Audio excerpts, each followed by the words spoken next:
Muraho neza, tugiye kuganira ku ngingo ikunze kwibazwaho cyane cyane ku bagore ndetse n'abakobwa. Uraza gusoza iki kiganiro uzi neza uko umugore cyangwa se umukobwa ashobora kumenya ko yasamye kandi adakoze test de grossesse, atanagiye kwa muganga ngo babyemeze. Kubura imihango ni kimwe mu bimenyetso bishobora gutuma ukeka ko utwite. Ariko kandi nanone kubura imihango kose ntibisobanuye gutwita. Mu minota mike iri imbere tugiye kurebera hamwe ibimenyetso by'ingenzi, ibisanzwe bibaho ndetse n'ibidashobora kwihanganirwa biguhamiriza ko byanze bikunze utwite. Niba uri umukobwa, umugore se cyangwa ukaba uri inshuti y'umuntu ushobora kuba yibaza kuri ibi bibazo, iki kiganiro ni icyanyu. Njye tugiye kuganira, ndabasuhuje kandi mbahaye ikaze. Nitwa Miriam. Ndagukangurira gukora subscribe nimba utarayikora, ugakora ku kazogera kugira ngo tujye tubana no mu bindi biganiro. Ndanakwibutsa gukora like kuko nayo ni ingenzi cyane. Ikimenyetso cya mbere gishobora kukwereka ko utwite utarinze kujya kwa muganga ni ukubura imihango. Niba imihango yawe yaratinze kugaruka cyangwa haza dukeya, ushobora kuba warasamye. Ikimenyetso cya kabiri ni ukugira iseseme no kuruka. Ikimenyetso cya gatatu ni uko wumva ushaka kuruka by'umwihariko mu gitondo. Utandukanye n'icya kabiri ni ukugira iseseme no kuruka. Ariko noneho ikimenyetso cya gatatu ni uko uba wumva ushaka kuruka ariko by'umwihariko mu gitondo ukibyuka. Si buri wese bigaragaraho, ariko ni kimwe mu bimenyetso bikomeye bigaragaza yuko utwite. Ikimenyetso cya kane ni ukubabara amabere cyangwa kubyimba amabere. Ushobora kandi kumva amabere aremereye bitari ibisanzwe. Ikimenyetso cya gatanu kizakwereka yuko utwite utarinze kujya kwa muganga ngo bagusuzume ni uko ugira impinduka ku ibara ry'uruhu, ahakikije imoko ku mabere harijima hakajya gusa n'umukara cyangwa hagahindura isura yari isanzwe. Wareba ku moko neza ukabona ko hari impinduka kuri rwa ruziga ruba ruriho. Ikimenyetso cya gatandatu ni ukujya ku bwiherero kenshi ku munsi. Ushaka kwihagarika inshuro nyinshi kubera impinduka zidasanzwe ziba zakugezemo. Ikimenyetso cya karindwi kizakwereka yuko utwite utarinze kujya gutanga ikizami kwa muganga ni uko wumva mu nda huzuye ugahora umeze nk'umuntu uhaze. Ukaba wakumva uhaze kandi utanariye. Ikimenyetso cya munani ni ukumva ushaka kurya ibintu bidasanzwe. Wifuza ibiryo runaka, hahandi wisanga ibiryo utakundaga mu buzima busanzwe, ugatangira kubirarikira. Ikimenyetso cya cyenda ni uguhinduka kw'amarangamutima yawe. Umubiri urahinduka cyane, ugatangira kumva wishimye cyangwa se ugatangira kumva urakaye cyangwa se ugatangira kumva ubabaye mu buryo budasanzwe. Ikimenyetso cya cumi ni ukuribwa mu nda yo hasi, aho twita mu kiziba cy'inda, cyangwa se ukumva ibintu bikurura mu kiziba cy'inda, ukumva hakurura mu buryo budasanzwe. Ikimenyetso cya cumi na kimwe ni ukuva amaraso makeya. Uva amaraso make asohoka asa umutuku adasa nk'ayandi y'imihango. Ubona amaraso yoroshye atandukanye n'amaraso y'imihango, agahita kandi akama ntabwo amara iminsi nk'iy'imihango isanzwe imara. Ikimenyetso cya cumi na kabiri gishobora kukwereka yuko utwite utagiye kwa muganga ni ukugira impinduka mu buribwe bw'umugongo. Umugongo wo hasi ushobora kubabara bitewe n'impinduka z'inyama n'imikaya.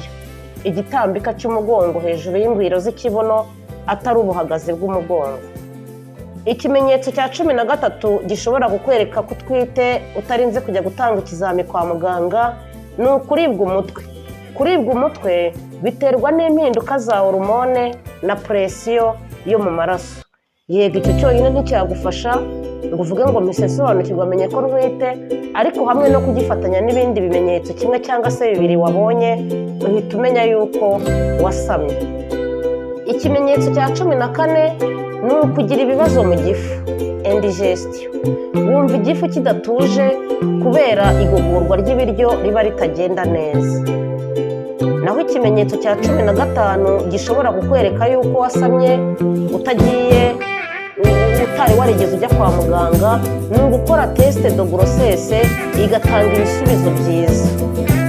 Iyo ukoresheje igipimo cya teste de grossesse gishobora kwerekana ko wasamye kuko bigaragaza umusemburo wa HCG. Uyu musemburo wa HCG ni hormone chorionique gonadotropine. Iyi ngiyi igaragara mu nkari, akaba ari umusemburo urekurwa mu mubiri w'umugore nyuma y'uko inda itangiye hatangiye icyo bita implantation. Nyuma y'uko inda itangiye, uyu musemburo uhita wigaragaza, ukabasha kuboneka mu nkari iyo bapima inkari, ukabasha no kuboneka mu maraso. Uko ibimenyetso byo gutwita bigaragara ku mugore dukurikije ibyumweru bine. Icyumweru cya mbere kugeza ku cya kabiri uba ushobora kuba warasamye, ariko nta kimenyetso cyihariye kinini kigaragara ufite cyabikwemerera ngo uhamye uti byanze bikunze narasamye. Icyumweru cya kabiri kugeza ku cya kane cy'inda hatangira kubaho guhinduka ku mabere cyangwa kumva ushaka kuryama no kuva uturaso dukeya. Ukabona ka kamenyetso twavuze ko kuva uturaso dukeya, ni uturaso tworohereye tutameze nka ya maraso y'imihango. Naho icyumweru cya gatanu kugeza ku cyumweru cya gatandatu utangira kugira isesemi, umunaniro no kujya ku bwiherero inshuro nyinshi ku munsi. Icyumweru cya gatandatu kugeza ku cyumweru cya 8 utangira kugira ibimenyetso byinshi birushaho kugaragara ku byari byagaragaye bwa mbere. Ni ukuvuga ngo ikimenyetso cyose wakekaga gishobora kugaragara ku mudamu gishobora kukugaragaraho, kimwe nk'uko abadamu bose badahuza ibimenyetso, hari n'ibyo ushobora kugira wowe by'umwihariko. Ibimenyetso biratandukanye ku bagore, kandi hari n'abashobora gusama ntibigaragare, ntibagaragaze ibimenyetso byose cyangwa ntibabimenya ako kanya, bakazabimenya batinze. Hariho n'abajya bavuga ati ngiye sinigeze numva ikimenyetso na kimwe, akamenya ko yasamye gusa ari uko abonye inda iri kujya imbere, akabona kujya kwipimisha. Wenda yaragize n'akazi kenshi kamuhuza, ntiyigere amenya ngo harya ngo mperuka mu mihango ryari, kugira ngo abashe kumenya uko anibarira. Cyangwa se ugasanga wenda yari ari no mu buryo runaka bwo kuboneza urubyaro, ugasanga araza avuga ati ngiye nasamiye mu buryo ubu n'ubu bwo kuboneza urubyaro, ntabwo nari narigeze menya yuko nasamye. Ni ukuvuga ngo niba ubonaho 2 cyangwa 3 muri ibi bimenyetso byiyongera ku kuba warabuze imihango, nta kabuza uratwite. Gukoresha teste de grossesse cyangwa kujya kwa muganga nibwo buryo bunoze bwo kwemeza ko wasamye. Nubwo ubonye ibyo bimenyetso 2 cyangwa 3 ugatangira guhamya yuko utwite, ariko kujya kwa muganga bakagukorera ikizami, cyangwa nawe ubwawe ukigurira agateste muri farumasi ugakora icyo kizami cyitwa teste de grossesse, nibwo buryo bwonyine bunoze bwo kwemeza ko wasamye. Urakoze. Ibuka gukora subscribe nimba utarayikora, ukore like, ukore share ndetse na comment.